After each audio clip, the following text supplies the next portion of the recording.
Rata-rata orang kalau datang ke acara kayak gini ya, sekali nggak bakal jelas. Dia datang mendengar, nanti pulang dia lupa. Ya. Jadi sebenarnya datang ke tempat ini, tempat acara-acara ini untuk lebih mendalami, kita datang harus ada 2 sampai 3 kali. Terus kita mendalami, kita tanya apa sih? Tadi yang dipresentasi oleh Bu Lili kayak dia bilang kita diciptakan sel, benar nggak? Benar? Kita diciptakan sel apa Tuhan?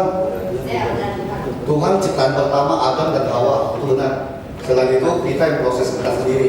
Ya, jadi ketemu suami istri baru ada kita. Ya, kalau nggak ada suami istri nggak ada kita. Sampai sekarang nggak ada kita. Jadi dia proses ya dari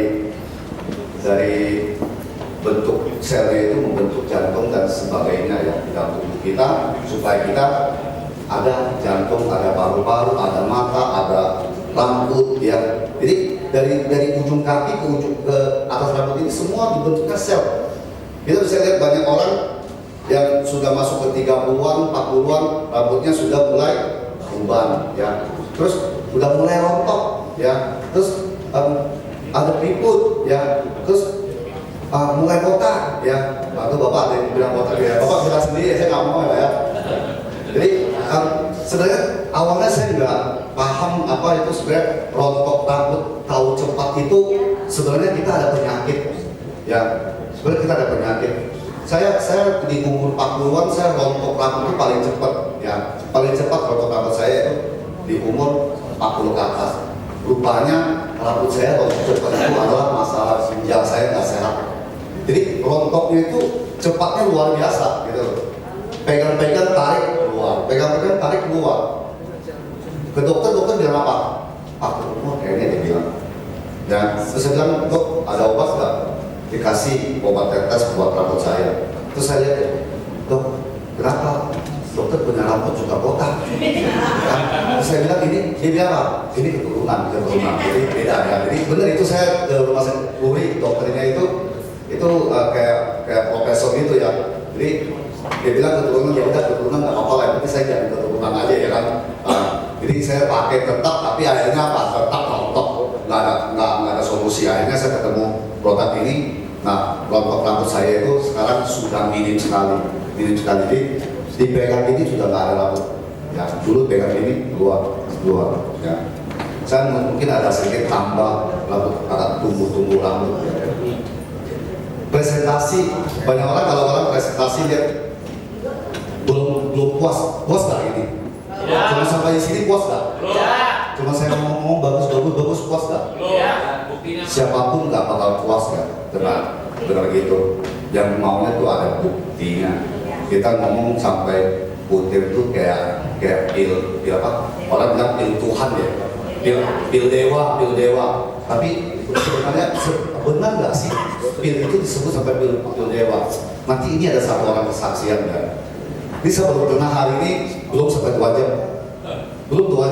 ya. Beliau mau coba baru saya lihatkan sebenarnya dia mengalami sesuatu penyakit yang sangat kronis ya. Yang saya tahu itu saya punya teman juga sebelumnya juga pernah mengidap penyakit tersebut.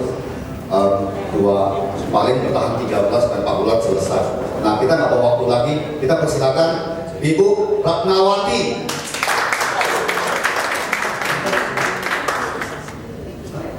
Sebentar ini testimoni sebentar. Habis ini ya. Karena ini testimoninya bagus.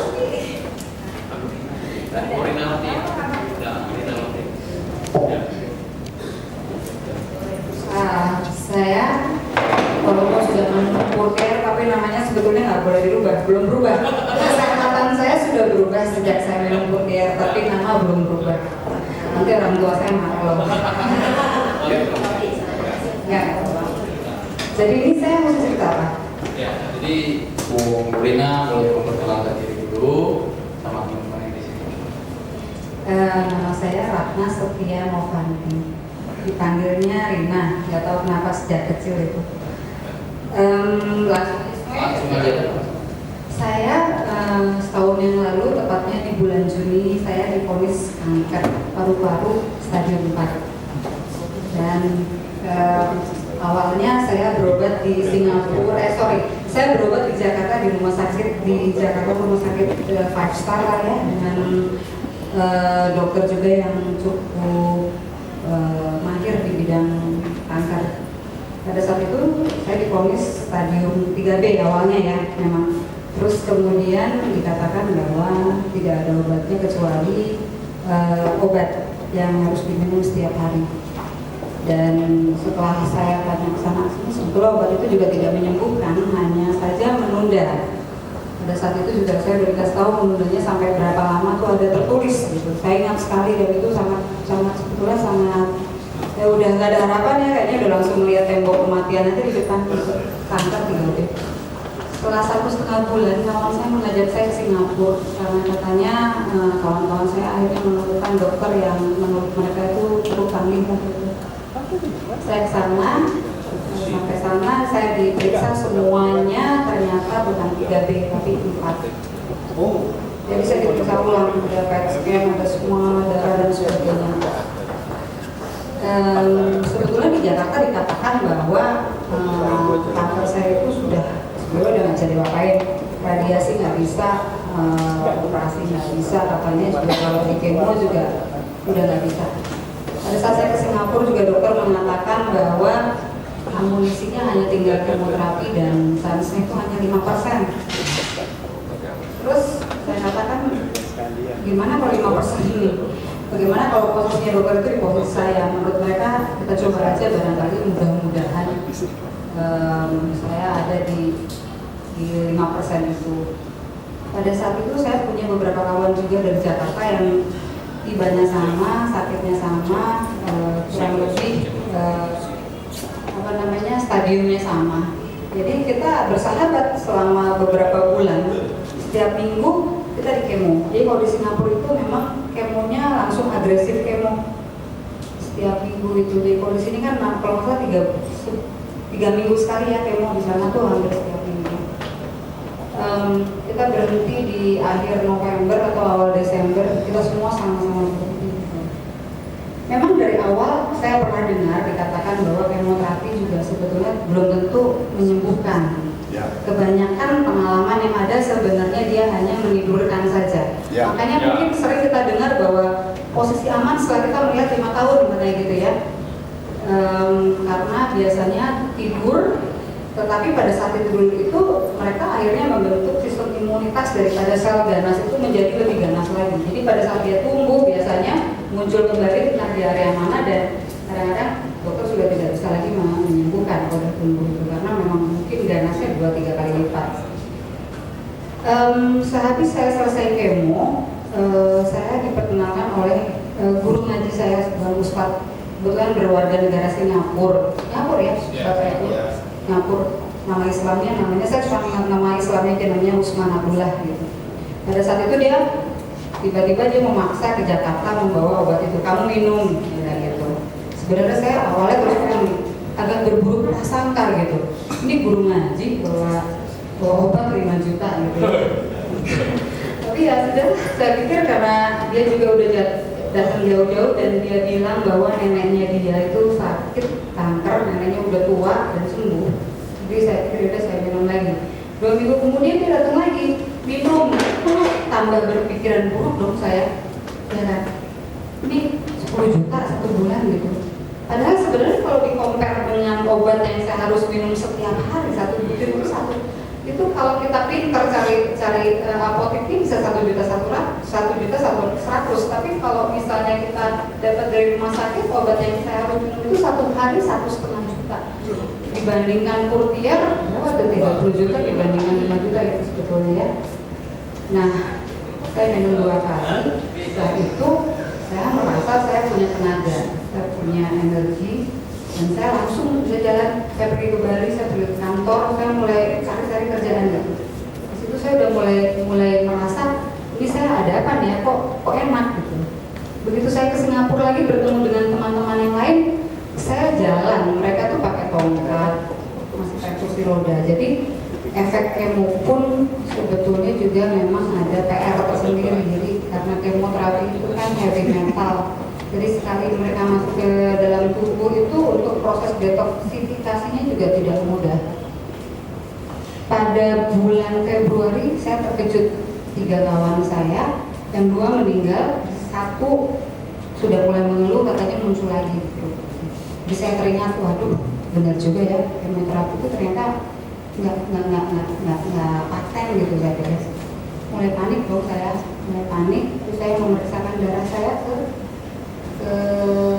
Amerika. Di Amerika itu katanya laboratoriumnya yang namanya juga di sana kan pusatnya CIA bersama FBI gitu ya. Jadi darahnya itu satu komponen darah itu mereka restruktur lagi, di genetikalnya dia urai lagi gitu. Dan pada bulan Maret saya lihat hasil darah saya dan itu mengejutkan sekali karena waktu kita baca sama-sama dokter Amerika itu mengatakan bahwa even footprintnya itu nggak ada. Jadi mereka bilang apakah benar kamu sakit kanker karena nggak ada sama sekali gejalanya gitu. Mudah-mudahan ya ulamanya. Saya boleh tanya, berapa lama setelah itu? 3 bulan Maret. Dalam 3 bulan minum berapa botol? Awalnya saya minum 2, jadi 1 bulan itu saya minum 2 botol. Iya, gitu. 3 bulan minum 1 botol. Nah itu sebenarnya guru ngaji saya tadi sempat bilang 1 hari sebaiknya 6 sampai 8 butir. Tapi kan dari awal saya udah mikir gini, udah buru-buru prasangka kan, oh mahal gitu kan. Tapi kalau saya minum segitu, seberapa hari saya udah ngabisin 1 botol gitu kan. Jadi saya sendiri memutuskan waktu itu 4 butir sehari saat itu gitu. Memutuskan 4 butir setelah berapa lama? Baru awal minum saya memutuskan itu gitu. Cuman waktu itu masalah karena mahal aja saya pikir gitu. Dan saya tidak ingat sama sekali saat itu biaya kemoterapi sekali kemo itu 100 juta. Ya. Lagi di Singapura kan belum rumah sakitnya, belum dokternya, belum obat-obatnya, belum suntik after kemoterapinya sendiri. Itu saya nggak bisa melihat komparasi itu gitu loh. Cuman saya merasa 5 juta mahal gitu kan. Nah, terus kemudian akhirnya saya dinyatakan bahwa tidak even footprint daripada kanker ini tidak terlihat gitu. Semakin setiap bulan saya masih periksa, sampai bulan kemarin pun saya masih periksa, itu makin baik. Dan akhirnya kawan saya tinggal 1 angkatan saya. Kalau sekarang berarti 1,5 bulan yang lalu atau 2 bulan yang lalu, akhirnya dia juga meninggal. Dia muncul di kanker otak. Jadi yang saya mau ceritakan adalah di sini saya minum Portier dan mereka tidak minum Portier. Dan apa kata orang bahwa memang kan kanker paru-paru termasuk yang kalau di kanker itu termasuk nomor 1 juga ya, yang sulit disembuhkan gitu. Jadi itu satu hal. Mereka akhirnya ya udah gone, panik. Saya periksa darah, saya makin kencang lagi minum akhirnya gitu karena memang panik. Dan saya tetap 4, mungkin padahal harusnya udah bisa turun ya jadi 2.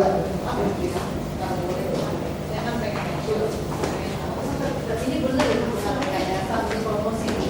Saya tidak bekerja di Riway, saya tidak digaji oleh Riway. Saya sampai hari ini pun beli produk Riway, tidak gratis.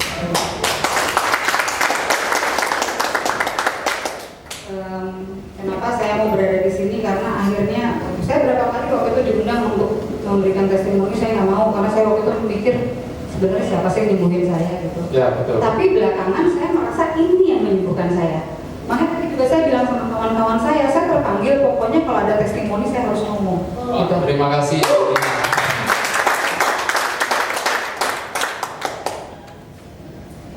Biasanya kan Bu, setting, maaf ya, setting, rekayasa kan bisa melihat dampaknya dari orang yang ada aja orang yang secara ini ya setting ini. Pada saat ini saya tidak punya kompetensi untuk berbicara mengenai Riway karena saya tidak bekerja di Riway, tapi saya berbicara atas nama pribadi dan pengalaman saya pribadi.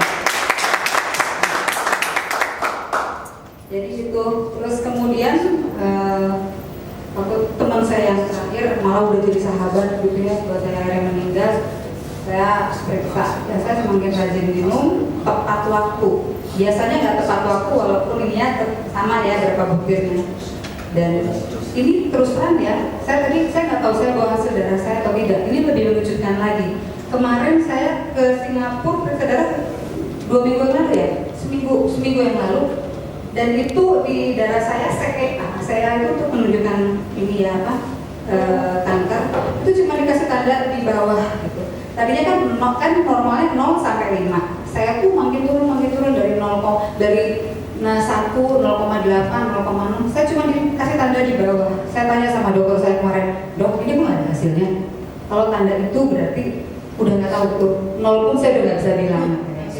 Jadi di bawah 0 sampai 5 dia kasih tanda begini. Lebih kecil dari 0 berarti. Mudah-mudahan aja gitu ya bahwa ini memang saya lihat mungkin ini proses yang diberikan oleh Tuhan untuk menyembuhkan kanker saya gitu ya. Karena memang banyak cerita tentang ini tentang kanker paru-paru ini. Itu mungkin yang bisa saya sampaikan. Oh ada lagi. Saya sejak 2001 itu mengidap ini sebenarnya penyakit hati, level saya gamma gitu terutama itu nggak pernah di range normal, selalu di atas gitu. Dan itu mengejutkan juga semenjak saya minum Purtier ini level saya normal. Teorinya nggak normal harusnya karena kemoterapi itu harusnya merusak atau membebani lever, ini normal. Jadi memang apalagi kemarin 2 minggu 3 minggu ini saya udah benar-benar ke Purtier, yang lain saya stop.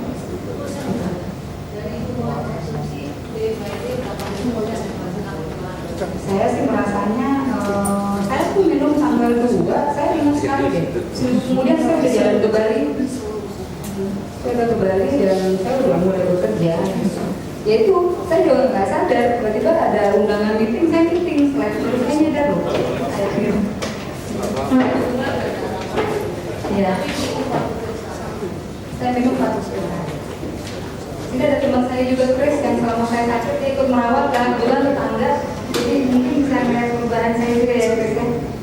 Healing prosesnya terjadi apa? Healing prosesnya alam. Healing? Ya, karena banyak yang lain juga ngeri mereka ada sakit ya waktu healing prosesnya. Oh, Saat minum. Saya tidak merasa apa-apa sih ya. Nggak ada sama sekali, nggak ada efeknya, nggak ada sesak nafas, nggak ada diare, nggak ada apa. Tapi saya cuma ada energi aja. Dan saya sekarang kuat, saya kalau diajakin begadang sampai jam 2 malam gitu. Tapi kan enggak ya. Oke. Nafsu makan juga nggak terganggu. Nggak lebih gemuk atau lebih? Saya lebih gemuk kalau saya. Mungkin gini, sebenarnya ini mungkin pertama kali di dalam hidup saya sendiri saya merasa badan saya ideal. Karena sebelum saya sakit pun saya kurus sebelum sakit. Ya Bapak ya. Ini kawan saya udah puluhan tahun, dia juga tahu bahwa sebelum saya sakit, sebelum saya difonis itu saya kurus banget. Gitu. Ya kita. Ada lagi yang ditanya? Cara konstruksinya gimana biar hasilnya bagus? Saya waktu itu sih nanya sama dokter Robin di Batam, tapi bukan dokter Robin ini ya ternyata ya. Saya nanya ke beliau, menurut beliau idealnya 2. Tapi kalau 2 pun ya boleh aja ya, saya ambil 2 gitu. Udah sih simpel aja saya kira 60. Jadi setengah bulan. Cara makannya tuh sesudah makan baru makan berapa jam olahraga. Oke Pak. Nanti itu untuk yang lebih detail untuk masalah konsumsi sehari mau berapa butir itu boleh tanya ke leader-leader yang baju hitam, itu lebih pasti, nggak mungkin dibohongin. Ya pasti dia akan memberitakan sehari kita normal harusnya minum berapa. Jadi masing-masing punya penyakit beda, ya. Masing-masing punya penyakit beda. Ada yang sehari 12 butir, ada yang 10, ada yang 8, ada yang 6, ada yang 4. Ibu pertama juga disuruh minum 6 sampai 8. Tapi akhirnya kan dia milih sendiri untuk minum 4 sebenarnya, gitu. Sekarang juga katanya saya ada yang bilang udah satu aja, tapi saya tetap 2 aja. Ya.